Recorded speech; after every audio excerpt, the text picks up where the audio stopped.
I am a physician, a gynecologist, reproductive endocrinologist in private practice locally in Scarsdale.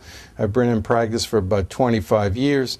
The pain that I was suffering from disc protrusion, in other words, exuding of the disc material out from its normal location and pinching nerves, was unbearable. Sleeping was very difficult, finding a comfortable position because of pain radiating down or going down from the thighs to the lower limb, in fact, and sitting was almost impossible. He reviewed the MRI once I got it to him. I don't think I had it, but I may have actually at the first visit, I don't remember. But he sat down and discussed the issue with me and suggested what he thought might be a treatment possibility. But he warned me that it was because my case was pretty severe, which I had already known, that it was going to take a long time to feel better.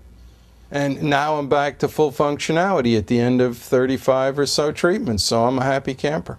The treatments consisted mostly of the spinal decompression procedure itself, which is a matter of lying down for about 20 minutes after I'm hooked up to belts that strap me in, so to speak, on the lower belly and upper belly. And then there's a stretching procedure, tension, that he plugs into the computer-driven equipment, and it basically pulls the spine away from the areas that are in question to allow the disc to go back.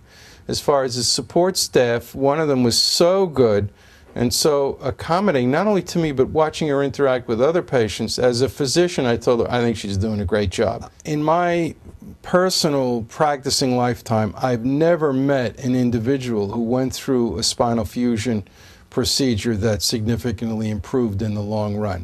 In other words, if you fuse two of the vertebrae in the low back, then you're shifting the problem above and below the point of fusion, and ultimately you're going to have the same problem again at a different location. So I don't think that was the solution. And it certainly was. I mean, I went to a neurosurgeon, I heard his consultation, I thanked him and said, not for me. There's no way I'm going to do that.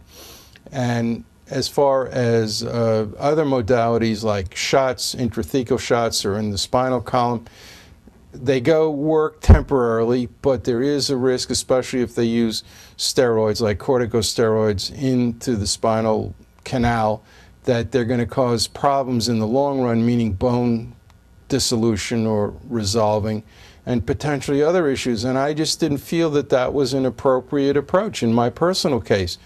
The spinal decompression therapy is really not painful, almost at all. And it's a slow, gradual tension that builds up and releases. And my strong advice to anyone who has significant back issues is get an MRI, get the diagnosis done, and come and see Dr. Donath and give it a shot, because in the long run, if it works, you're home free.